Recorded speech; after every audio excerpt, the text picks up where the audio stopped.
So if you're an America First patriot like myself, then you're going to want this to be over. Win, lose, or draw, I want the fighting to stop. Now, from my personal assessments on what I'm discerning is what's going to take for that to happen.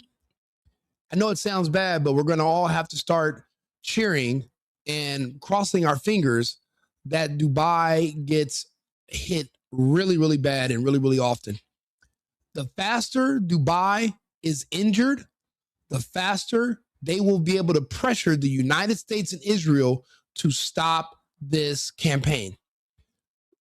The key to all of this is Dubai, because in that region, the place that's worth the most money, the most valuable place besides Israel is Dubai. Now, everyone knows Netanyahu is a selfish, cowardly piece of shit. A Zionist from Europe cosplaying as a Semitic man from the Middle East. He doesn't give two rats' asses, or he doesn't give a piece of shit about Israel. He doesn't care if Israel is flattened. He doesn't care if it's bombed. He doesn't care how many Jews die, as long as he doesn't go to prison. So it's in his best interest to continue the fog of war where he is safe from prosecution, because he's already convicted, or he's going to be convicted of the corruption charges for that scandal, X amount of years ago. Ever since October 7th, he's been trying to keep Israel in a perpetual state of disaster so that way he can't go to prison. So scratch that off. No matter how much damage comes to Israel, Netanyahu's not going to call uncle. We have to focus on Dubai. There are reports that men from Israel were arrested, Mossad agents, because they were trying to initiate a false flag. Where? In Dubai. Because the key is this: if Dubai goes along with the fighting, we're going to continue. But if Dubai says, hey, this is hurting us, this is costing us too much money, you have to stop, the princes will have enough weight to get the Americans to capitulate, and then this will be over, and they were going to have to negotiate. Yeah, I'm a Trump guy myself, obviously, but you remember those piles of money that Obama sent Iran? In one way or another, Trump's going to have to buy an Iranian ceasefire in the same fashion. It's crazy how that works. The things that'll make you laugh will make you cry eventually too. Maybe, it's a lesson you learn throughout life as an adult. Don't hastily judge other people sometimes on their decisions. I think that now that I'm thinking about it, maybe Obama giving all that money to Iran stopped this from happening 10 years ago, 12 years ago. This could have happened before. Look at how it's going. I got Pete Hegseth, and I have all these American people in the media lying to us about how the war is going. If the war was going anywhere near what they were saying, it would already be over. The Iranians would be screaming bloody, to please stop, begging for a ceasefire, and the Americans would be just trampling all over them. But it's the opposite. I'm an American, but I'm honest. I know my people. We lie. We lie to save face. That's what we do. We pretend we have a stable, great society. We don't even have kids in America no more. Go to our big cities. You'll notice no children. There's no next generation to replace the current. How are we an advanced society? How are we even in the green? Iran has millions and millions of people. They have families. They have children. We don't have any children, yet they envy us. We're going in the wrong direction. So we lie about everything. We emit this false image of our society, and it's inspiring others to want to basically jump off a bridge and kill themselves societally. I mean, that has to stop. First things first, we have to cheer for the strikes in Dubai, because the more times Dubai is hit, the more their influencers and their wealthy elites leave Dubai in a scramble. And right now it's costing hundreds of thousands to charter a plane. They're charging you $100,000 just to get out of Dubai to a neighboring city 10 hours away so that you can fly out. And where are you going to go? You've been living in Dubai 6 years, 10 years, 15 years. What, are you going to all flood the UK? You're going to all flood Greece? And how safe are you in those places? You're not. And if Britain is going to get brought into this because Trump is pressuring Starmer, well, then how can you guarantee London's not going to get hit with a bomb or get attacked also? I'll be honest. I can think of one place that's going to be happy about what's happening in Dubai. That place is called Las Vegas. Let's not be surprised if we start seeing those numbers tick up for Vegas tourism. To be honest with you, I never really liked Dubai. I never agreed with their fakeness. They're in the UAE. The UAE is a theocracy as well, I believe. I mean, well, they have a monarchy. They have strict rules. Like, you cannot walk down the street with a woman that's not your wife. A wife has to be with her husband. They have very, very strict religious rules in their country, strict laws. But magically, they cut out Dubai and they somehow turn a blind eye to all these things that are typically banned in that region. All because they want American money. They will disrespect their own people, their own religion, their own beliefs for money. I don't respect people like that. That's why I've never been there. I don't want to go there. There's nothing appealing about it. For one thing, I'm an American. Okay, we all know how Americans like to have fun. I like hoes. It's not really a thing you can do over there. Everything is overpriced, it's super expensive. You really can't just let loose. I mean, Vegas is better than Dubai, but even Vegas doesn't hold a candle to Colombia. But I think that in lieu of what's happening in Dubai, more people will start going back to Las Vegas. They're going to have to. But also, people are going to say, Israel's not safe. Dubai's not safe. Yeah, it's really pretty and it's really built up, but America's the only country right now that's not being bombed to shit, and they have an infrastructure. I think we're going to start seeing people coming back to the United States with their money. It's just not safe in these other places, especially in a place like Dubai. This is I'm going to play this video, but also being that I'm MAGA, I hate being ripped off. The Ukrainians are fucking us over right now. We're going to them for equipment and they're charging us. I'm going to read you guys that story, but let's listen to what they're saying right now about the influencers that are being interrupted in Dubai. Straight to the press with the Litza papers, of course, analysing the rationale behind the US strikes on Iran. Litza. That's right, Stuart. So let's start by taking a look at a British paper, The Guardian here, that says that Trump has still not settled on reasons for going to war with Iran. And the paper says that there have been multiple justifications put forward, like Iran planning an imminent strike and Iran's nuclear arsenal, to lobbying by Israel. And do me a favor, subscribe to the channel, like the video. It pushes me into the algorithm. I appreciate you guys for tuning in, but like the channel, stay up to date. I do these videos all day, every day. And this article here by the Washington Post gives us a kind of a new, more personal angle.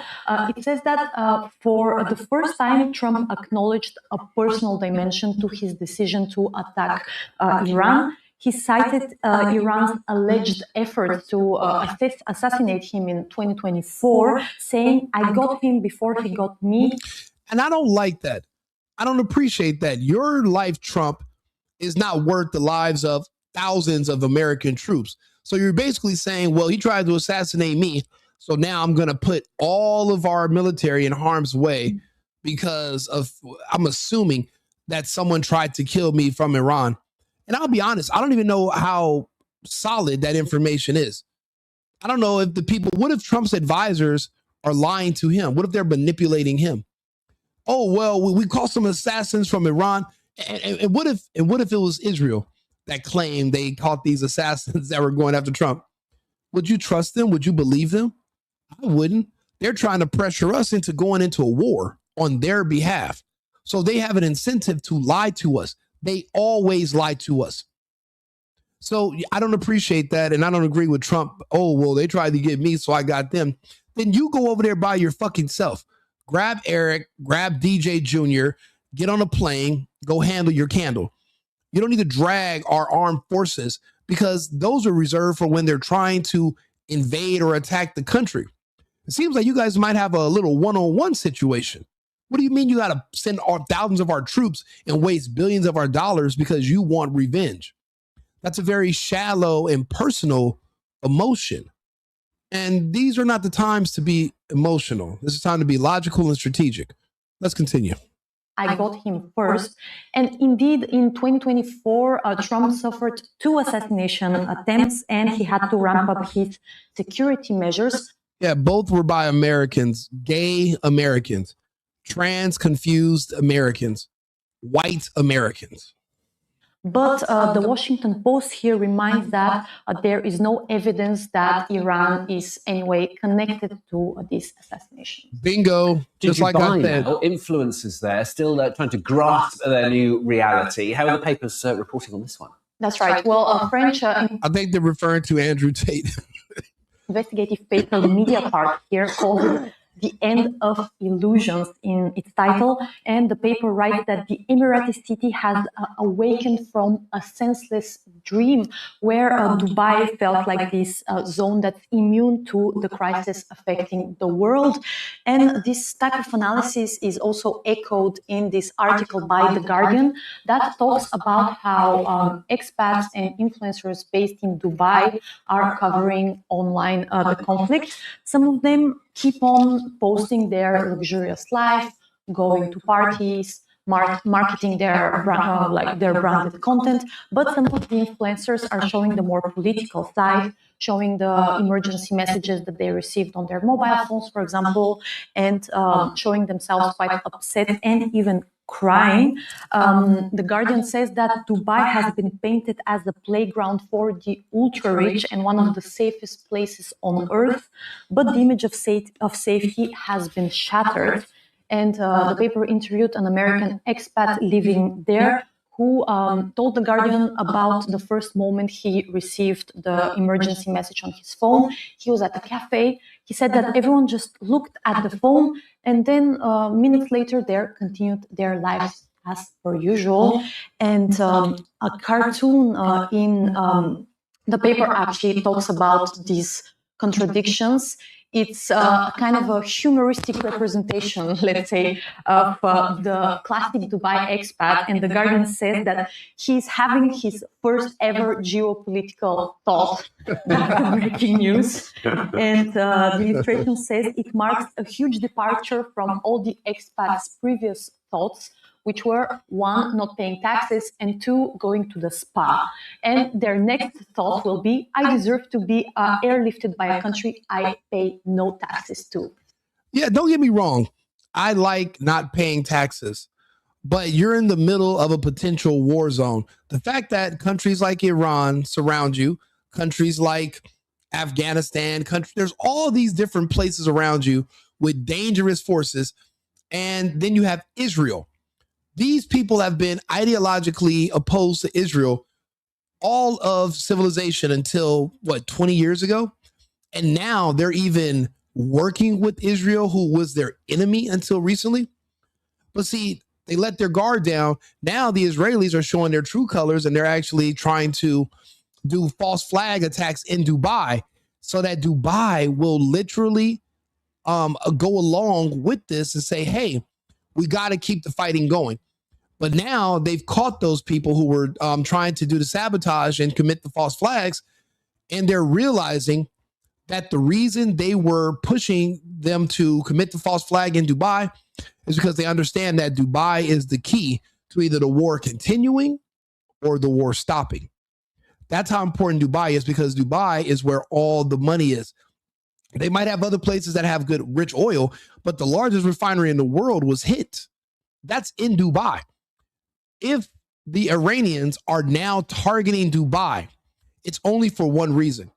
It's because the princes in Dubai and our petrodollar will force the Americans and the Israelis to pull back, and that will be a strategic victory for Iran. Period. So that's the reason why I'm supporting the attacks that are going to Dubai, because that's going to be the only way that we stop. We shouldn't be here in the first place on behalf of Israel. This doesn't make any sense. Trump can't even give us a reason why, which is pathetic. But this is something else that's upsetting me. We're going to come back to this. We're going to put a pin on this, but let's read this article, shall we? This is from the Daily Mail. Iranian ballistic missiles hit Dubai as Iran unleashes a new barrage of 131 suicide drones on Emirati. So let's see here. This is the part where it starts to get a little bit upsetting for me. It says the UAE has revealed it has been struck by ballistic missiles as Iran today fires a barrage of 131 suicide drones towards Dubai. The UAE Defense Ministry has said 6 drones fell inside the Emirate as intercepted and destroyed 6 missiles in the latest salvo fired by Tehran. It comes as the Pentagon starts to talks to buy Ukrainian-made drone interceptors to help counterattack from the Iranian Shahed rockets amid fears the Gulf states could run out of missiles to defend themselves.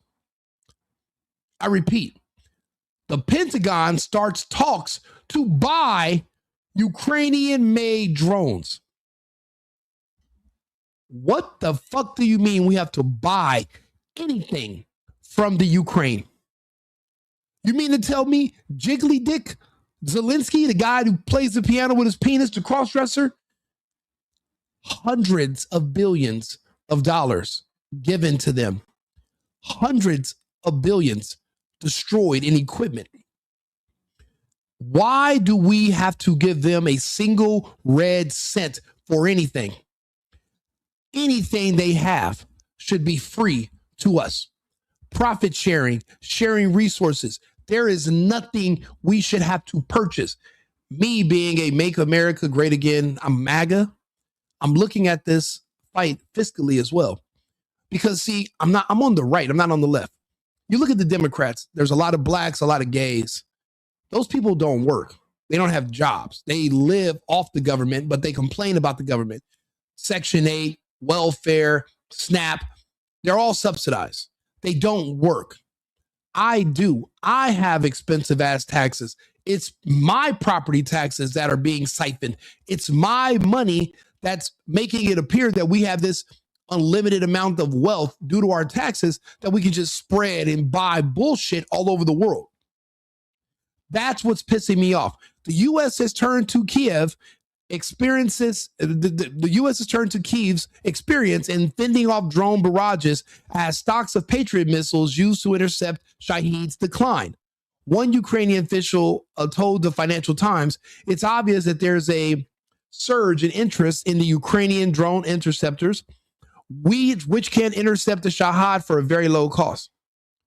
So you're telling us you're going to charge us after all that money that fucking brain dead moron Biden that was being played by Jim Carrey, all the money he gave you from the American coffers.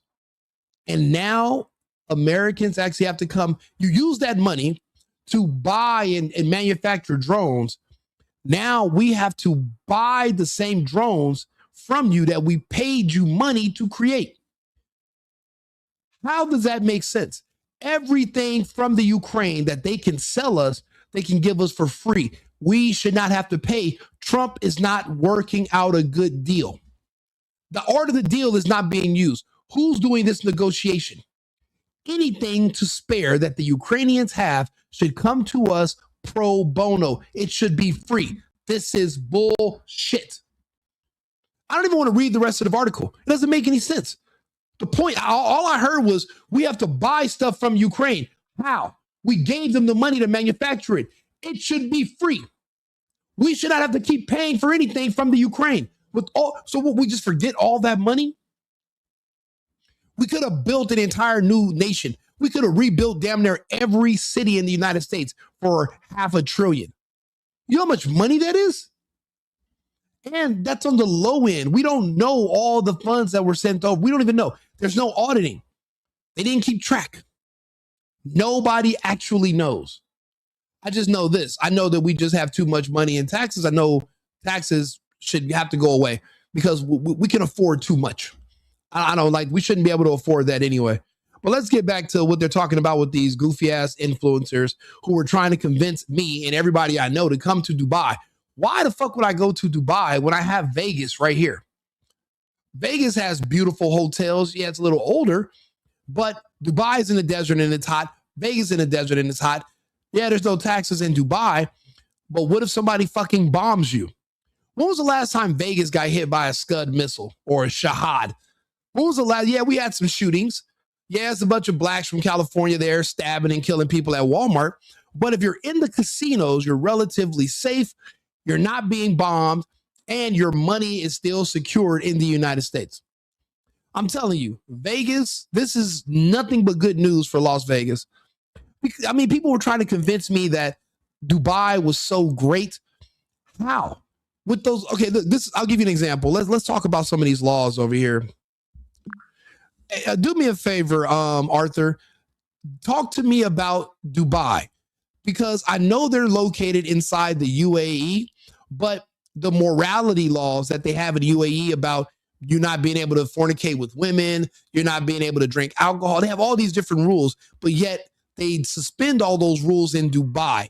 Can you talk to me about the hypocrisy behind that and how they justify that and how morally corrupt that is? Can you talk to us about that? Dubai, like the rest of the UAE, is governed by an overarching legal framework influenced by Islamic law, but it's also a global business hub. The UAE's leadership has carved out Dubai as a tourist and financial powerhouse. They do this by selectively loosening some social restrictions. Alcohol served in licensed venues and behavior rules are often relaxed for tourists, while still maintaining stricter laws in the background. It's not hypocrisy as much as a pragmatic economic strategy. They invite global investment in tourism while signaling to their local population that core values remain intact. It's a balancing act, but moral corruption is subjective. Some would call it compromise, others opportunism. In the end, it's about economic survival in a global market. Okay, how about this? Talk to me about the different things that have been loosened that are not a part of their normal behavior for their people. Talk to us about, talk to us about all the different things that they've loosened up just so that they can be a tourist hub or a business hub. Show us about how they compromise their own beliefs so that they can attract people from the West. Talk to us about that.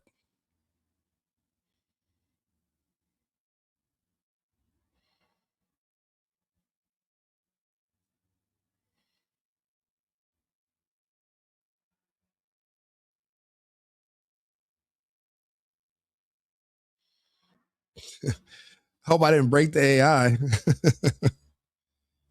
No worries, I'm still here. Dubai is indeed a masterclass in selective flexibility.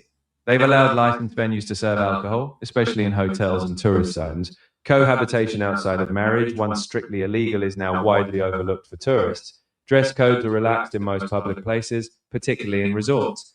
They've even introduced weekend schedules aligning with Western business days. Essentially, they've created a bubble where the rules are softened for visitors. But all of this comes with a duality. Locals and expats still face stricter enforcement if they step outside these zones. In short, they've built an economic gateway while keeping a firm grip on what happens at home. So you mean to tell me they created a bubble where laws, their normal laws, are suspended so that they can appeal to people from the West? So they're fake. It's more like a strategic duality. In tourist zones, they relax certain rules. Alcohol in licensed areas, leniency on dress, or privacy for unmarried couples. But that doesn't mean the whole system is fake. It's compartmentalized. Outside those zones, the traditional laws still apply, and residents know the boundaries. In essence, it's pragmatic flexibility. They know that to thrive globally, they need to offer familiar freedoms to visitors without dismantling their core societal framework. Talk to me about prostitution in Dubai, because every time I'm on the internet, all I see are a bunch of American and British prostitutes that are magically in Dubai, living there, prostituting, making money, getting pooped on, but yet they're not going to jail, even though that should be something outlawed in the UAE. But because they're inside the bubble, it's overlooked. Like, how selective are they on their enforcement? And I know you might not call it that, but in my opinion, that's being fake. That means you're not being true to your values. You're actually making exceptions. And I think that's bullshit. Like if you feel a certain way where your religion, you feel like what you believe in is strong and it's morally makes sense, why are you making exceptions for others to come there? Because it's like you're putting money over God in an opinion, which is why I really have zero respect for Dubai. But talk to me about that.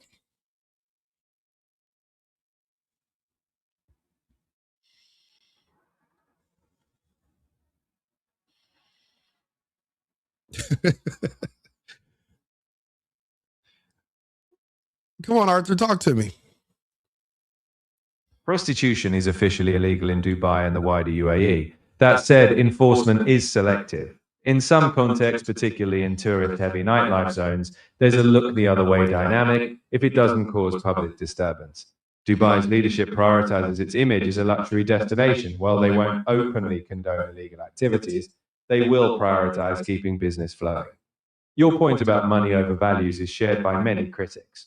Dubai's model is built on pragmatism, appealing to global capital while maintaining a baseline cultural narrative. Whether that's seen as hypocrisy or adaptability depends on the lens you use. I see you're trying to stay neutral, Arthur. I respect it. Thank you. Again, it's fake. That's not really the culture there. It's not really a great place. It's not really fun. It's a trap. They created a bubble where they suspend their beliefs, they suspend their religion, they suspend God so that you can come over there and fornicate, break the rules, break the laws, and basically do everything, just be a immoral piece of shit like you are in your home country, but they want you to do it over there and spend money.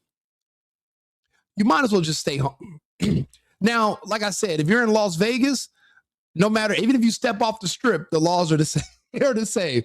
Okay, so it's not like you're not in a bubble, you're in Vegas. Figure out how to love America a little bit more. America is safer. Okay, it's danger. Yeah, okay, we don't have missiles, we have black people. As long as you can avoid black people, you will be better. You're safe in America. In the UAE, you got missiles. And you have Americans that are going to be picking fights and jumping behind you. Israel threw a rock at Iran and hid behind Dubai. Yes, Israel's getting their ass kicked as well right now. No one wants to talk about it, but so is Dubai. You guys don't understand. America is the way we are because of something called the petrodollar. The petrodollar is in jeopardy right now. For what? We're risking our global hegemony. We're risking our global reserve currency based off the petrodollar for what? So that a bunch of women in Iran can grow armpit hair and scissor each other on OnlyFans because that's what they think freedom is. And they were pretending they were going to help overthrow the government if we tell them we're going to let them get on OnlyFans and give them freedom because they don't like being wives anymore. They don't want to be mothers. They want to be free. They want to be able to sell sex in Dubai. They want to be liberated, sexual liberation. They want to be gay to the point that they're willing to burn the cradle of civilization. You know, that's where the Sumerians came from, Iran, that region. They're willing to burn it all down because the West has convinced them that debauchery and selling themselves on the internet is what true freedom is. And the West is lying to them. That's why I tell people we're exporting black culture through our music, through our movies, and it's destroying the United States, but it's also spreading to other countries and destroying them as well. Because that culture is anti-family, anti-children. That's why you don't see married couples or kids anymore in the United States. You'd have to go to like Mormon communities in Utah. You'd have to go to like the Amish communities. In the cities, there are no kids. We're just talking about that because, you know, they were just like a mass shooting in Austin. I live in Austin. And we were just talking about how no matter where you go, you never see kids. There's no families. You don't see strollers. No one's pregnant. Because everyone's gay. That gay lifestyle and then the anti-family movement, or even if you have kids, once you put them in school, now the teacher's convincing them to be gay and molesting them and telling them, hey, don't tell your parents because your parents are evil Trump supporters and you need to be with. It's like this huge thing destroying families, destroying people. Our society here in the West is collapsing, and other people think that we're the bee's knees, and they're wrong. Dubai was better off sticking to their morals. And if you want to come party in Dubai, you got to follow our rules. Come with your wife. Don't hang out with women who are prostitutes who are not your wife. No drinking. There are certain things that you would think that you need to do in Dubai. So you're going there. But why even do that? Risking breaking the law and going to jail. They have strict penalties and fines in Dubai. That's why I said I never really liked the place anyway. And I've been invited several times. It just didn't make any sense for me to go. It's hot as fucking Vegas. It's hot as hell in Phoenix. I can go to Arizona if I want to burn up a party. I can go to Scottsdale. Why would I fly to the other side of the country, other side of the world, to live in a big ass, overpriced, expensive hotel for what? I know I'm breaking the law if I'm partying. You know, I'm an American. You know how Americans party. The way Americans party in Dubai is a crime, but yet they overlook it. But you're walking on a fine line. You might end up getting yourself in some trouble. So that's why I don't even think it's worth it. Learn to like Vegas. I think Vegas should start promoting the war in Iran and what's happening in Dubai, and they should start making marketing material for promoting coming back to Las Vegas. Yeah, we got blacks, but we don't have bombs. I think they should start a campaign and use that angle, because I think that'll draw a lot of attention. I might actually go back to Vegas. I stopped partying in Vegas when they tried to get me to wear a mask during lockdown. I said, Vegas is done. You guys are going to play this fake. Oh, I'm afraid of the air, but our air conditioners are sucking air in from the outside. What the fuck is the difference? You want to play that game? I'm done with Vegas. And I started traveling. That's how I discovered Texas. Lockdown, no mask, no nothing. So, but you know, maybe this might be a new rebirth for Vegas. If you like hot weather and partying and doing whatever they do in Dubai, you can do it here in the US. Different way of looking at it, isn't it? Let's move to a different topic, a bit lighter, still very serious for some of us though. The wonders of night shift work. The wonders or the horrors. It's for sure horrors for many young doctors. Yeah. Okay. Look, let's actually, I want to bring over with some of these other analysts who are trustworthy, who are over there. I want to hear what they actually have to say about this. Now, let's talk about how this is happening to Dubai. How are they able to hit Dubai with all those defense systems and all that money and all that protection that we offer them, allegedly? How is that able to happen? Let's take a listen. Battery on day one. It waited until the radar was gone because there was a sequence, 3 strikes, 3 targets, executed in deliberate order over 5 days, that the IRGC Aerospace Force carried out against America's missile defense architecture in the Gulf. And understanding the sequence tells you more about who is winning this war than any missile count, any casualty figure, or any Trump Truth social post. The sequence is this. First, the AN FPS 132 Block 5, upgraded early warning radar at Qatar's Al Udeid complex, the $1.1 billion system that provides 5,000 kilometer detection range, the system that sees everything coming from Iran before any interceptor battery can engage it. Destroyed. Second. Now, all of these systems were in place to essentially protect Dubai, its oil fields in Israel. This was the number one line of defense, the THAAD system. This was it. It's destroyed. The AN-TPY-2 tracking and fire control radar at Al Ruwais base in the UAE. The dedicated THAAD radar that provides the precise targeting data, without which a THAAD launcher is operationally blind. Without the radar, the launcher cannot engage with accuracy. The system is rendered inert, destroyed. Third, the THAAD battery itself, the $1 billion to $1.8 billion interceptor system that America operates directly with American personnel. As to Gnomes, yes, any MAGA conservative is going to be anti-war. We voted for Trump because he promised us no new foreign wars. We're not going to be getting ourselves involved in regime change and nation building anymore. He said when George Bush was doing this, he said he was a fool. When Obama did this, he said Obama was an idiot. We were hoping for better from Trump, but he's now doing the same thing as the people he made fun of. That's our problem. Spending money on foreign wars, how does that strengthen the United States? How does that help us here at home? We have so many issues here in the US. So many.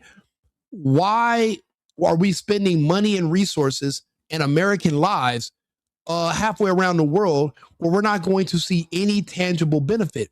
It doesn't make any sense. So when you say you're America first, that means you're America only. None of these are in the interest of America. And Israel, in my opinion, they're not an ally.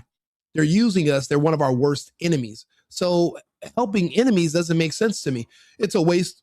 It's a waste of money. And nobody can tell me a financial benefit from starting this war with Iran. I see that we're losing tons of money, and I thought we couldn't afford all of this. But magically, we have the resources and money to just burn and flush down the toilet for what? For what? For nothing. So no, when you see these fake Republicans that are also dual citizens of Israel, they're all bought, paid for. They don't count. Actual MAGA conservatives here in the States on the ground, we are all anti-war, pro-America, but we're pro-Americans.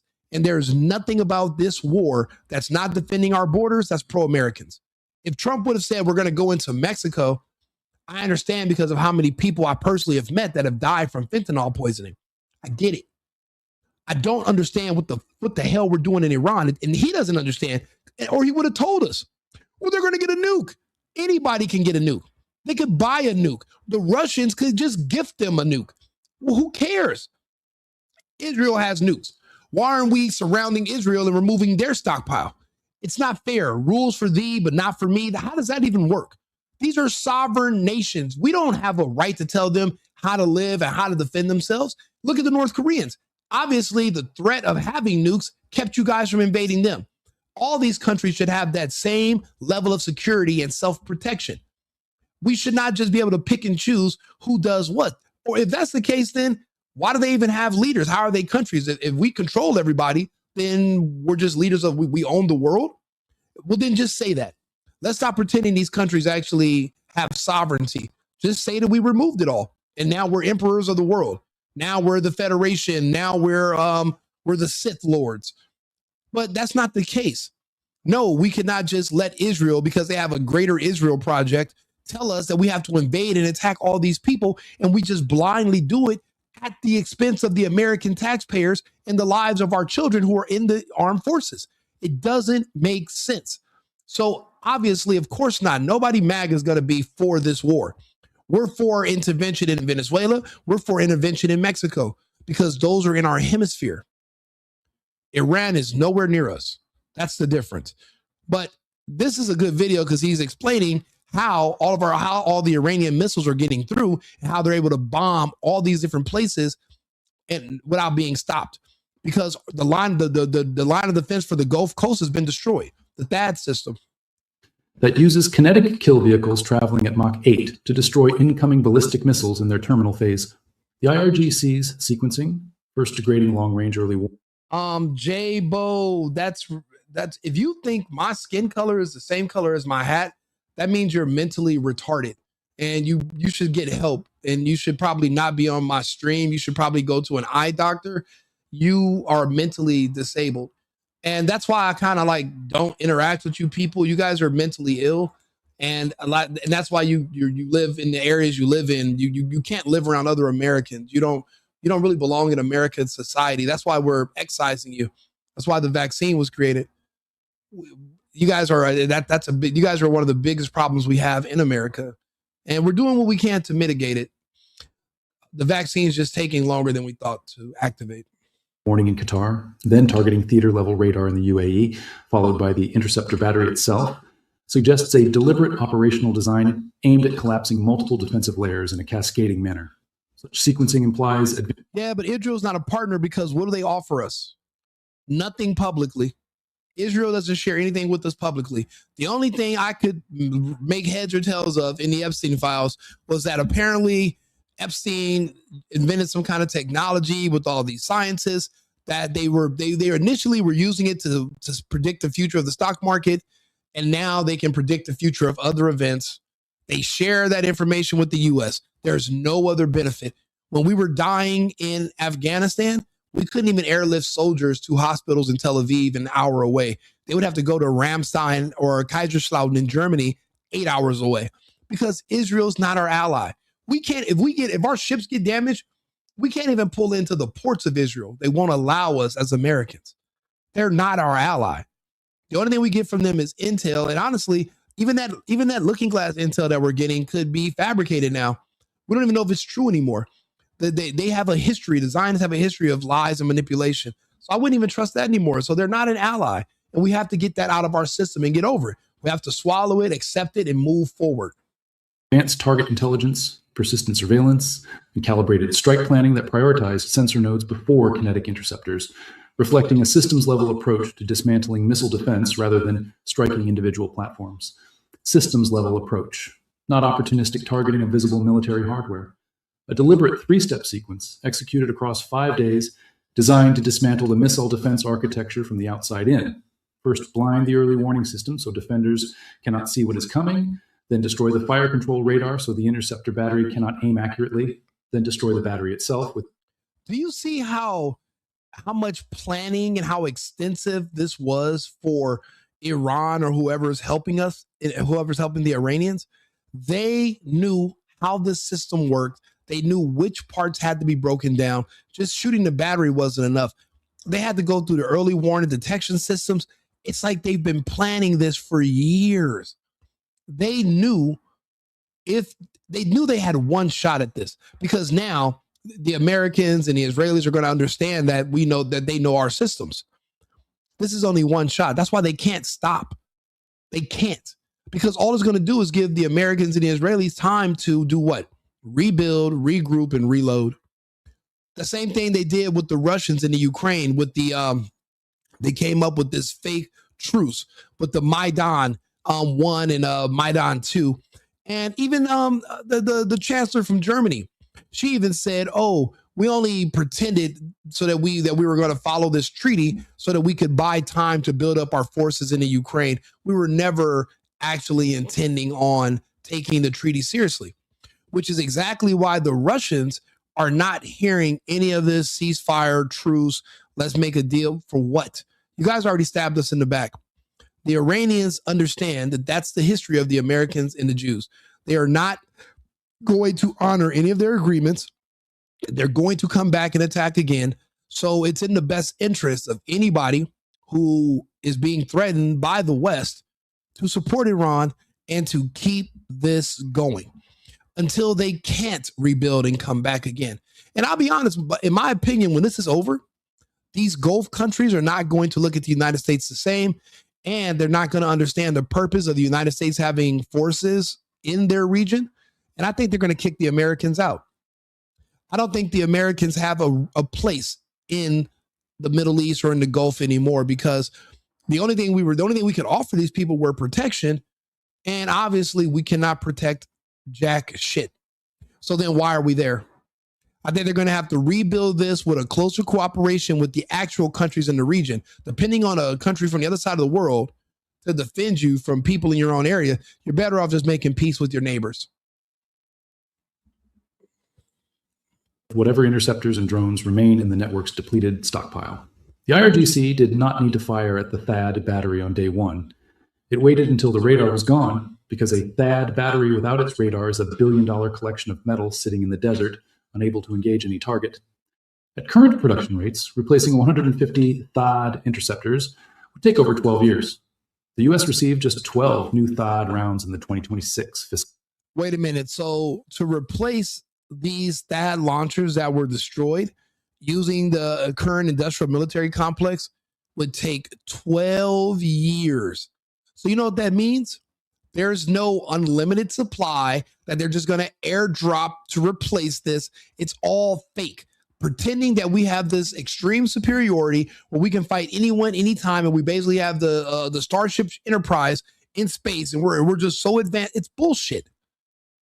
It's all propaganda to scare other people from wanting to fight us, just because if they do fight us, they might find out that we're not as weak. They're not as weak compared to us as they think they are. They're only afraid of us because they watch all these American movies about war. I bet you some of these commanders still have nightmares about Rambo. And that's what's scaring them for wanting to fight the Americans. But now that the Iranians are like, we have nothing to lose, let's go for it. I think these other countries that are being hit from Iran, they're thinking to themselves, you know what, we're better off actually just making peace with Iran, because maybe the Iranians can protect us from the Americans when shit hits the fan, or they can protect us from Israel the next time. Because these countries are scared to death. You see how they just basically tried to punk and intimidate the Spanish because they wouldn't let them launch attacks from their air bases against Iran. So are you going to make those same threats against the GCC countries when they say no next time? Well, let's see how far that gets you. So much for diplomacy, right? Year. Even with RTX's planned production surge and Lockheed Martin's target of 650 PASI-3 MSE units per year by 2027, full replenishment of the stockpiles being consumed in this conflict would take years, 12 years, to replace the interceptors being consumed in a war that Trump says could last 4 to 5 weeks. America received 12 new THAAD rounds in the entire 2026 fiscal year. The UAE alone intercepted 645 drones in 5 days, each requiring one missile to stop. The production arithmetic is not a future planning problem. It is a present operational crisis. And the THAAD battery that is no longer functional in the Gulf is a battery that cannot be replaced by the time any foreseeable phase of this war is over. The source document today identifies the single economic mechanism that explains why a $35,000 Iranian drone is more strategically consequential than any fighter jet, any warship, or any B-2 stealth bomber in America's arsenal. And understanding this mechanism explains why China is watching every interceptor fired over the Gulf with more strategic attention than any other country on Earth. Iran deliberately mixes cheap Shahed drones with expensive ballistic missiles in the same salvos. Defenders cannot distinguish between a $35,000 drone and a ballistic missile carrying a much larger warhead until the threat is classified by radar. And classification takes time that may not be available. The safe default is to engage every incoming object with a capable interceptor, which means expensive missiles get fired at cheap targets. The safe default is to engage everything. That is the operational instruction that every Patriot battery operator, every THAAD crew, every naval Aegis system aboard every destroyer in the Gulf is following right now. When you cannot tell the difference between a $35,000 drone and a ballistic missile carrying a warhead that could kill hundreds of people, you fire the interceptor every time.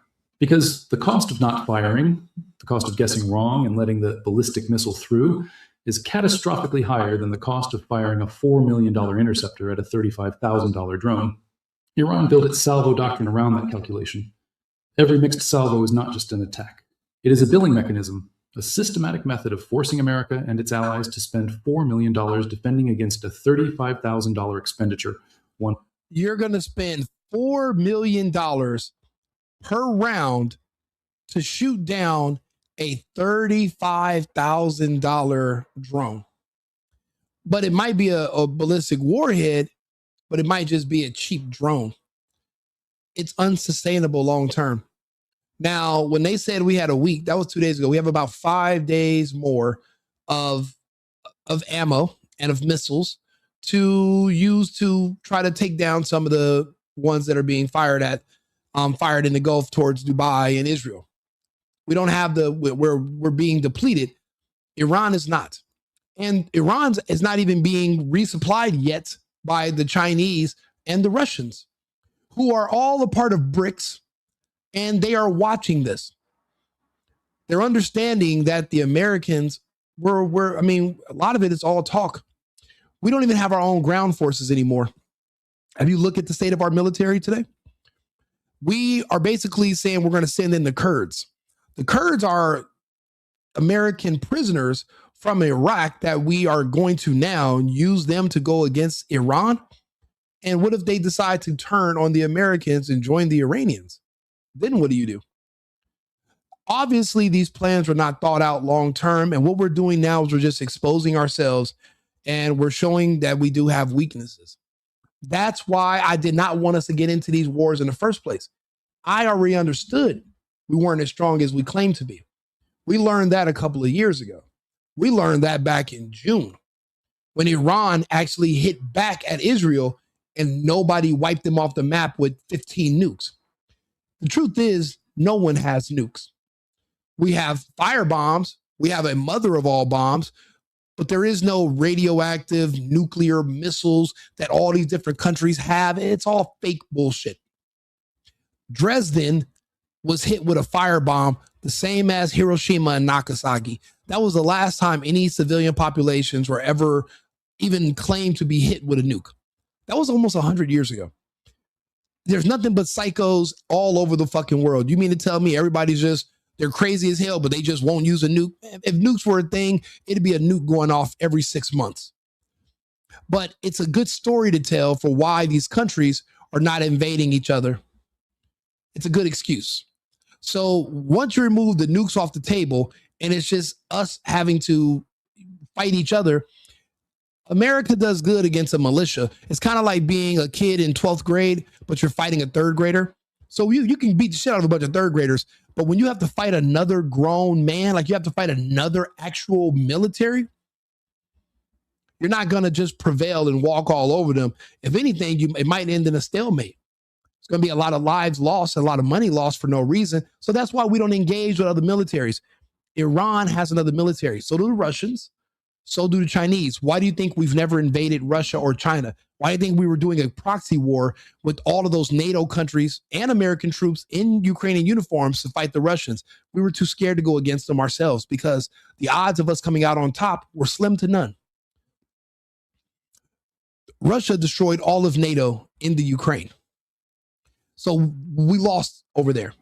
And now we're going to lose again in Iran. Iran is not going to capitulate.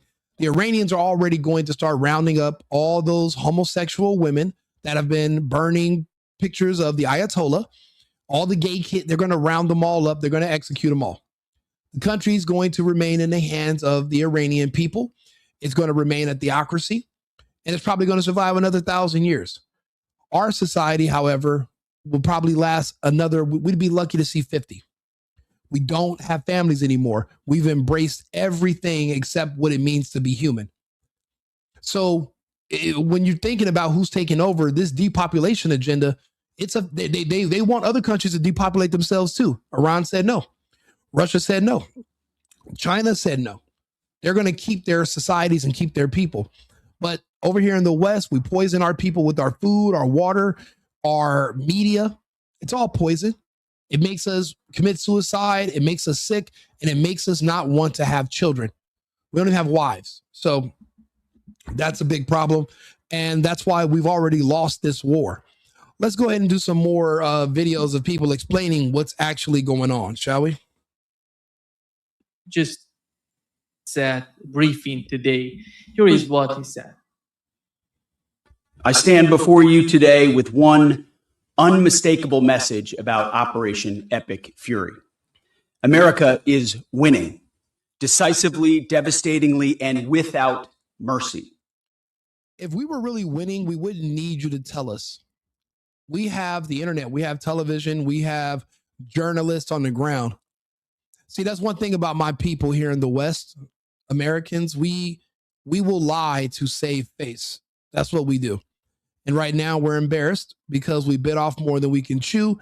And we're just praying that the Iranians magically decide to just give up. That way, no one has to think that we lost. But that's not going to happen. And this is going to have to ride all the way out, because if it doesn't, then the Israelis and the Americans are going to just come back in 6 more months and try it again. And by then, Iran might be in a worse position. We don't know. So they have to keep the pressure on now, because now they're in the best position because, well, our munitions are being depleted. They've already destroyed the missile defense systems and the THAAD system. So why stop? And they can't get the Iranians to stop. They're going to have to bribe them. So not so much for long. Dubai, the Americans, they're going to have to literally pay Iran to stop the fighting, just so that they are not embarrassed on a global scale in front of the world. Because don't forget, one of the biggest exports of the United States is our weapon systems. Iran is showing us that our weapon systems are inferior to their current technology. So now who's going to want to buy defense systems from the United States? We're doing a weapons test in real time. Who's going to want to say, those defense systems that just failed, that just got beat? Let me get 10 of those. Who's going to want to buy that paperweight bullshit now after you see how easily the Iranians have exploited it? Not even the Russians or the Chinese. The Iranians literally turned our shit into mush. Their missiles are getting through. I don't care how much lies you're seeing on CNN. The real footage is on the internet of what's hitting Tel Aviv, what's hitting Israel, what's hitting Dubai, what's hitting their oil fields, what's hitting Jordan, Kuwait, Qatar, what's hitting the UAE. They're bombing 15 different countries at once. The Americans' systems are not able to protect these places. So why would anybody buy more of these systems? It's bad for business. Really bad for business.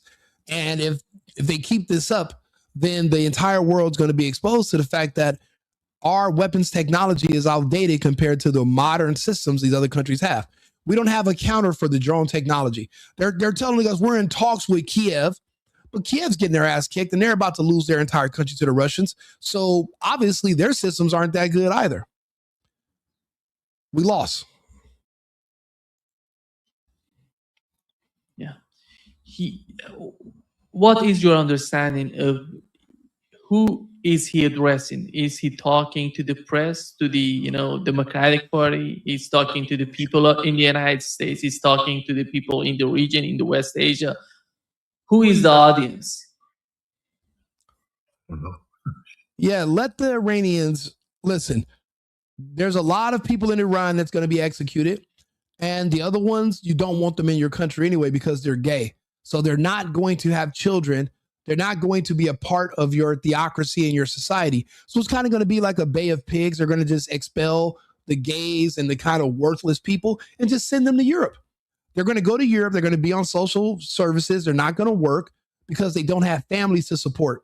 See, when you're a man and you have a wife and you have children, you work. That's a part of our DNA. We want to earn to support our families because we're independent. We're men. That comes along with being free is responsibility. You're responsible for yourself and for your family. But what happens when you don't have a wife and children to be your inspiration or to be your motivation to go work and go live? You guys act like you've never seen this before. Go look around. The people you see that are not contributing to society, they're not working, they're not doing anything constructive. They're people with no responsibilities, no wives, no kids, no family. That's your motivation in life. We are humans. There's only one or two ways that you can live. You're trying to reinvent the wheel in the ninth inning. It's not going to work. Yes, how many years have we had water and grass? There's nothing superior above water that you can use to water we can water your grass with Gatorade. You think you live in the future? You think that there's a better way of doing what's in nature? There's not. At the end of the day, you're still a human. You're meant to live a certain way. And if you don't, there's going to be consequences. So people who don't want to be humans and they want to go live this alternative lifestyle, they're going to kick them out of Iran. And those are going to be the ones who are going to leave as refugees. And let them go smother these other countries and their economies and drain them because they're not going to serve any purpose in Iran. They are not contributing. They're not working. They don't have kids. They don't have families. They're actually protesting because they don't want to be wives and they don't want to have kids. Then get the fuck out of the country. This country's going to want to stay there. They're going to keep their traditions and keep their values. And then if you want them to go to other countries that have no traditions and no values, is that what you want to brag about? That's what makes you proud, knowing that the United States, we no longer have traditions and we don't have values and we don't have families. That's what you think makes us superior? That you think that's what should be spread? I'll be honest with you. Nowadays, people wish the morality police they had in Iran, they wish we had it over here. They wish women are saying now it's men's fault that we let them liberate themselves because now 20 years later, they are getting older. They have no children. They have a lot of porn they did, but they have no husbands, no families. And what? Now they're depending on the government to take care of them because they have no families. There's no children that they can go move in with. There's no husband that they can retire with. There's nothing. So yeah, let them leave. Let them create a crisis. It's only going to be the gays that are leaving Iran. The people who believe in their religion, they want to have families and kids, they're going to stay. That's one of the best places for them. So you got to look at it from a wider lens and you have to be more pragmatic with the vision. You have to understand what's actually happening here. You can't live in denial and you can't look at the homosexuals in the thread in the comments that are like, oh, he's wrong. They're manipulating you. They don't want you to see who they really are, because then you might want to protect your kids from them. They don't want you to do that. They want you to leave your kids wide open so they can message them on Roblox. So just keep in mind, you can listen to me or you can listen to some of these gays, and good luck. But if you have any sense, that explains why you're here. And that's why we're having these conversations. I'm pro-America, but this war is anti-American. It doesn't make sense. It's not in the best interest of America. I know it's not in the best interest of America because no one's able to tell me what benefits it does for Americans. No one. Because there are none. So let's hear back what Ritter has to say. This is a very wise man as well. I like Scott Ritter. I think everybody. This is a man who, Theodore Roosevelt once said, "Speak softly, but carry a big stick." Pete Hegseth is a man who's screaming loudly in order to impress on everybody that we have a big stick. But you have to be reminding everybody about how big, bad, and well, look, if you don't like my inflammatory opinions, then don't subscribe to my channel. But if anything I'm saying resonates, or if you think about it, if it makes sense, I do implore you to subscribe. We're on 8 different platforms right now. I'd appreciate it if you guys all would come over to the YouTube channel. It's Rico Limbaugh. I have a couple of different channels where I'm live on I'm live on all of them right now. I have a new channel called The Dirty Demos that I'm going to be launching next week. It'll be a 3rd channel. And because all my content for the most part is just making fun of Democrats, making fun of blacks and gays. Basically, that is the Democrat Party, a bunch of blacks and gays who hate America. They hate tradition. They hate families. They hate kids. So I point that out in a humorous way. So the Dirty Demos is the other channel. We have an Instagram page for it, but there's going to be a YouTube channel for it as well. And the Dirty Demos is when I'll be doing my IRL group where I'm going to be inviting people. We're going to do like an in-person show. And I'm trying to do it like at least 3 days a week, Monday, Wednesday, Friday. But hopefully when I'm doing it 5 days a week. And we just sit there and we just talk about how the Democrats are destroying the country. And we give examples. I show you the different Democrat laws they've passed that protect pedophiles, the laws they've passed that protected Epstein. And I can tell you who passed the laws, and I can show you all the stuff that you had no idea that you were supporting. As a Democrat voter, you didn't even know you were a pedophile supporter. You didn't know you was a pedophile protector. But I can show you are. I can actually read to you the politics. I can read to you the laws that were passed to protect them, explain it to you clear as day. So that's why the Dirty Demos channel is being launched. But I'm also going to be simultaneously streaming on all the channels at once. So again, if you're on one of the other platforms, please come over to the YouTube, Rico Limbaugh, and subscribe to the channel, like the video, pushes me into the algorithm. Allegedly, I hear everybody else say that on YouTube, so I figured I would say it too. But I don't know if that's true or not. If you like it, if it makes sense to you, please subscribe to the channel, like the video, and let's keep talking about it. I'm America first and America only. So that means everything that's going on outside of America, it can just fuck off. It does us no good. We don't need it. We don't need your imports. We have everything we need here in the United States. We can rebuild our own manufacturing. We don't need to import food. We got our own, we can grow our own crops here. We don't need to import your maple syrup. We don't need to import cars. We don't need to import anything. We even built the data centers and the chips that they were building in Taiwan. We've already built them here in Arizona. We don't really need to import anything anymore. We're self-sustainable. We only need our hemisphere. We don't need to be in the Middle East. We don't need to be in Russia. We don't need to be in Africa. We can send the African Americans back to Africa, and then they can go build up their own society instead of living outside of American society. Because for African America, that's a different world. It's a different universe. It's not even a part of America. So we want those people to be repatriated back to their homeland so they can save their society, and Jasmine Crockett can become the president of Nigeria or Ghana. And that way their people will be happy. But let's keep Americans in charge of American politics, which is why we just removed the communists and the Marxists from politics in Texas. That trend is going to spread throughout the rest of the country. I'm going to continue to talk about it on my channels. Come over here to Rico Limbaugh. whatever channel you can find on YouTube, subscribe, and we're going to keep going over the future. We're going to do what we can to figure out what's going to happen beforehand and try to steer things in the right direction. We're going to do a great reset, but just in our favor. Fuck the World Economic Forum and fuck Klaus Schwab. Important we are. Maybe we're not as big and bad and as important as we think we are. So I think there's a lot of bluster going up here to disguise the fact that we're in trouble in Iran. And he's doing his best to distract people from digging too deep into the fact that Iran has the strategic initiative.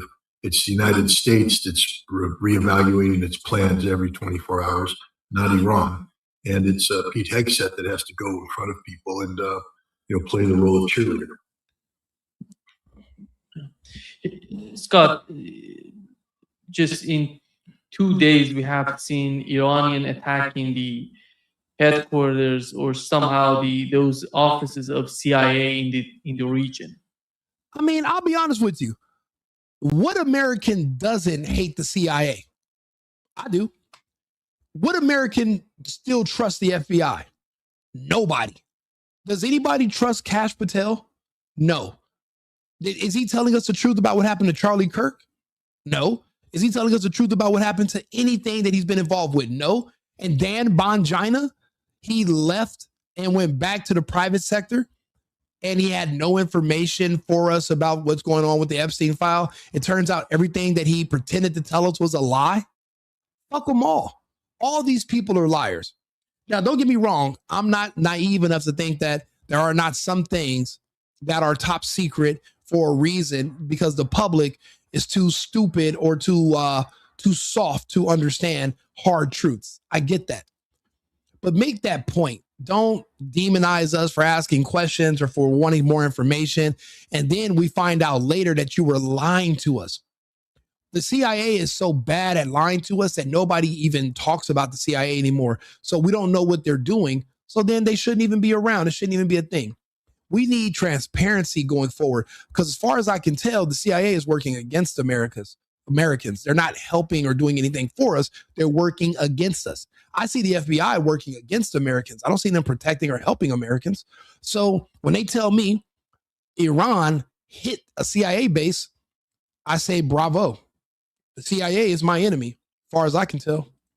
And how do you see this strategy on the part of Iranians? Because they started with it's not just about that Iranian drone strike we had on US-based ammunition warehouse in Iraq as well. And how do you see the way that Iran they're not just going after Israel, they're mostly focused in the region, in the Persian Gulf Arab states and around Iran. What is the strategy on their part? I think the strategy of Iran is to permanently evict the United States from the Middle East. That's what I said. They're attacking the military installations. They're attacking diplomatic facilities. They're attacking intelligence facilities. Yeah. And they're attacking the nations that play host to these. So I think Iran is setting the conditions for eventual conflict termination, which will be Iran will stop these attacks when these nations kick the United States out of their soil. I can absolutely see that being the case. For one thing, these military installations were all built back before Desert Storm. So that was like what, early 2000s, in the 90s. Some of these installations were built. Now they're being destroyed. The Iranians and the locals in these countries that have been hosting these American bases, they're not going to allow American contractors to come in and rebuild. Because why? All they're going to do is risk being destroyed again. Now you're going to just make my country a target again, and you weren't able to protect us. So then that defeats the purpose of even having you here. You're creating more bad than good for our country and for our region. This is a beautiful strategy. Keep hitting these countries until they pressure the United States to leave. And what did I say in the very beginning of this podcast when it started? The reason they're putting so much pressure on Dubai by attacking them is because they're the only ones, because of the petrodollar and their influence, that can force the Americans and the Israelis to stop. So you only have to you really need to focus on Dubai. they're going to force the Americans to withdraw. They're not, or it might come to a point where you're going to have to fight these Gulf Coast nations because they might turn on the Americans. They might have to, because Iran is more a threat to them than the Americans are right now. It's going to be a cost benefit analysis that's going to have to be made, but it's going to have to be made quick because these countries don't have a lot of time. And Iran is not letting up. They're bombing day and night. Just because CNN isn't telling you about it and Fox News, just because fucking Wolf Blitzer and Anderson Gay Cooper is not on there giving you a play-by-play, it doesn't mean that's not what's happening. At the end of the day, the military-industrial complex controls our media, and they don't want to make us look bad because they're going to still want your support as an American. Unfortunately, you have independent media like myself that is going to give you a different opinion. I'm going to show the evidence. I'm going to bring on other people who are going to talk about what's happening, like Scott Ritter and this guy, Nima. He talks too slow. We're going to go to another video. But we're going to give you a different perspective and some other things to consider. That's why they don't like us independent media, guys. We're not beholden to them and their bullshit. I'm not controlled by the military industrial complex. I didn't take the Tim Pool, bash Candace Owens check. So I can just go, I can just basically say it, say how I see it. And this is what I'm seeing. So let's continue. Oh yeah, let's go to another video. I like what Scott Ritter's saying, but this guy Nima is putting me to sleep. Pause. So let's go to Douglas McGregor. I think what Iran has to do is survive. If Iran survives, they will be victorious. And they're dealing right now with the United States Armed Forces and the Israelis, who are effectively waging a campaign that is designed not just to decapitate the state, in other words, eliminate the leadership. By the way, Stephen Harrell, I'm not a black. I have no idea what the fuck that even is. I'm not one of you. So because of that, you're probably in the wrong chat, my friend. You're going to have to go find a black or a non-American. I'm an American. I'm not a black. So my family's from Cienfuegos. I'm from an immigrant family. I live in the United States. I haven't been Cuban in a very long time. I'm an American. You are confused. So you're going to have to go to another person's chat. You maybe find a Dr. Umar or a Jasmine Crockett or one of these other, pathetic gays that are, that's a black thing to be gay. Go find one of them. Go follow them. Please leave. Where this is an American thread. This is an American video for Americans. It's an America first, America only. You got to go take that black bullshit somewhere else. It's not going to, this is not the place for it. But to destroy the society, to cause it to disintegrate. That's really what they want to do. If they can do to Iran what they failed to do to Russia, and Iran fragments, then they can exploit the oil resources as they wish. Ideally, they'd like the Iranians to capitulate and then to accept a puppet regime that reports to Israel, that is subordinate to Israel. Israel is the beachhead, so to say, for the control over the region. I don't think it's going to work.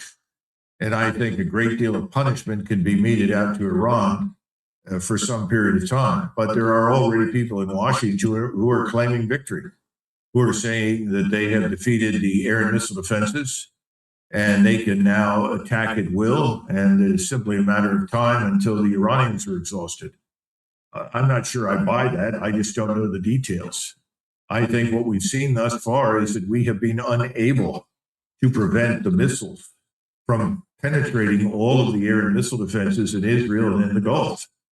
If I were living in UAE right now, or Qatar, or any of these places, the first question I would ask is, why do we want these Americans in our countries anymore? Look what's happened to us. They haven't been able to protect us, and yet they said they would protect us. This is the sort of thing that we don't think about in the West, but I think that's something that is on people's minds in the Gulf. Israel is in a different position. For Israel, this is a do or die proposition. Either they're victorious and they establish their hegemony over the region, or they are defeated and potentially destroyed. The United States is simply doing what the Israelis wanted to do, which is destroy their principal opponent. Although keep in mind, Eddie, that the Israelis have already, within the last 2 weeks, identified Turkey, or Turkey, as people like to call it, as potentially an even more dangerous enemy than Iran. And so many of us have begun to think that if we are successful in destroying Iran, that Turkey will be the next on the menu, because the Israelis will want to destroy them. Now, they've recently called up 100,000 men in the Israeli armed forces from the reserves, and they are now invading Lebanon again. How far do they plan to go? Be to the Litani River or all the way to Beirut? I don't know. I know that at least one Merkava Israeli tank was destroyed by Hezbollah, and Hezbollah is obviously fighting. They're launching missiles and rockets at Israel, and they are fighting against the Israeli army as it moves up through the country. There are a lot of things happening that nobody's reporting right now. Right now, the CIA and the Mossad are trying to put together an invasion of Iran by the Kurds. They're trying to persuade the Kurds in northern Iraq and in Syria to organize for an invasion of Iran. And they're promising the Kurds a state of their own if they are successful in doing so. Now, this is very threatening to both Turkey and Iran, because that state would be composed of territory that is partially Iranian and partially Turkish. So there's a lot going on, and the fact that we are encouraging this right now leads me to believe that the air and missile campaign is not quite as successful as advertised. That's my professional assessment as well. If the air campaign of bombing Iran to hell was working, we would not be offering Kurdish prisoners their own homeland if they go and invade Iran from the ground on our behalf. We wouldn't need to do that. The Kurds are prisoners. They were prisoners taken in Iraq. They're literally in prison, and we're basically letting out soldiers, giving them guns and telling them, we'll give you your own homeland and freedom if you go attack the Iranians. If you're Kurdish, you're going to realize the Iranians are fighting the West on your behalf as well. It would make nothing but perfect sense for you to join the Iranians and turn on the Americans at that point. But we're desperate right now. We're desperate for a win. We're desperate. We run out of options. We're running out of ammunition, and throwing the Kurds into Iran, it's a Hail Mary. But even John Madden himself would not believe that that was going to be an effective strategy. I'm not the only one saying this. I have not watched this video. So the fact that, Colonel Douglas McGregor and I have came out with the same assessment, that means that I'm onto something. And I'll be honest, I didn't use it and not believe in myself when it came to this. I thought I was just a guy talking. Now I'm making videos, and then I go to bed, my videos get posted, I wake up, and there are people who made videos after mine. I'm not sure I don't think they watched mine. I don't know if they did, but they're literally saying the same thing. And these are the people that have audiences that are 100 times my size. They actually came up with the same same scenario. They came up with the same outcomes that I came up with. So that means that I just should keep going, because maybe I have some insight. Maybe my pragmatic and logical way of looking at things is important. Maybe it's valuable. So that's why I make these videos, and I'm going forward. I'm trying to figure out what's best for my country and for my people, which are Americans. The best thing for us is going to be to pull out of this, even if it's in disgrace, come back home, protect our borders, and go kick a new one into the ass of Mexico, stop the drugs, and then go from there. And, the last time we spoke, you were making a very profound point about the power that the Israeli lobby has in the United States. Mm-hmm. And that this backing up of Israel in its objective, as you call it, its do or die objective by U.S. military power, it's not popularly supported. Is that changing, or is it still very unpopular amongst ordinary Americans? Well, without traveling across the country, I have to rely on the polls. I did travel recently, but not after the war had begun. My suspicion is that Americans are not supportive of it. And as we were talking earlier, if you go back and look at polling data, the overwhelming majority of Americans were opposed to involving ourselves in the First World War. We did not support a war against Germany and Austria-Hungary.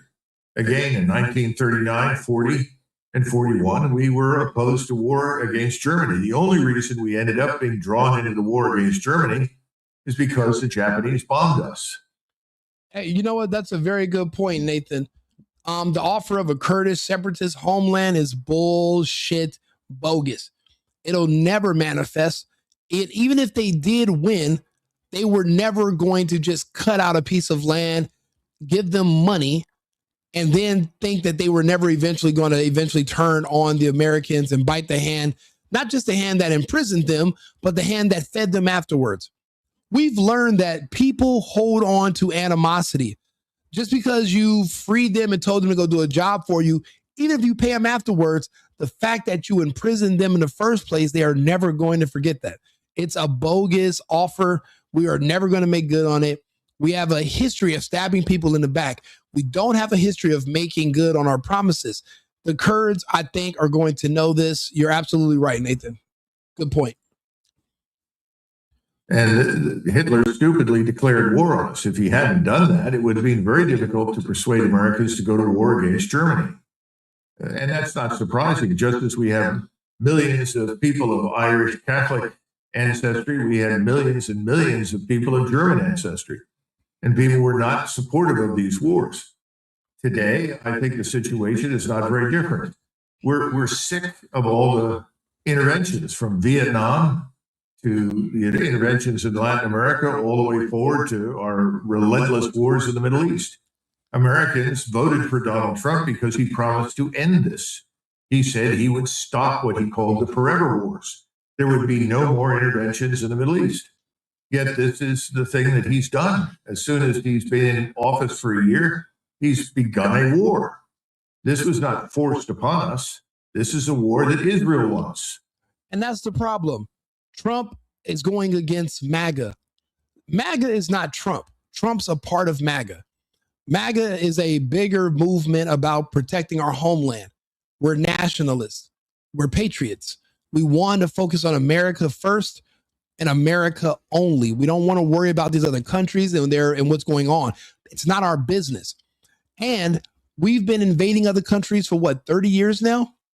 I look around in the United States, I don't see any direct benefits. All I see are a bunch of refugees and illegals who have came over to this country and have taken opportunities away from young Americans who are coming to age into the workforce, but they're blocked out because of illegal slave labor and refugees, people who should not be here. I don't see any benefit, and that's why we don't want anything to do with these foreign wars. They're not pro-American. And they're not pro-protection. We have these two oceans. The only borders we got to worry about being crossed are the southern and the northern. Other than that, we should not be in these other countries. And that's why we don't support it. I supported Trump because of he's made a lot of great advancements here in the U.S. Jobs are coming back. Rents are going down. Gas is going down. But this conflict right here is going to eventually lead to more inflation. However, rents are going down because of the deportations. What ICE has done is changed the makeup of society in California. Removing illegals, reduce crime, reduce the price, that housing bubble, all those false numbers. It's nothing but benefits of getting rid of these people who don't belong here. Trump did an amazing job with that. He needs to focus on the domestic stuff. That's what he's good at. He's not good at geopolitics. Do me a favor, like and subscribe, share the video. I'll be back on with another topic in about 20 minutes. So if you can, subscribe to the channel. That way you can get an alert, press a little bell. So that way you know when I'm back on. I have some other topics I'm going to put together for today. We got a long day of going over what's happening in all over the world with different topics. So remember to like and subscribe. I've been needing to find a new apartment, which has not been easy with credit as bad as mine. Luckily, I found cosigning.com. They connected me with a cosigner who helped me get my dream apartment for me and my dog. I just paid a small fee and was able to move in fast. Get the cosigner you need for the apartment you want. Check out cosigning.com today.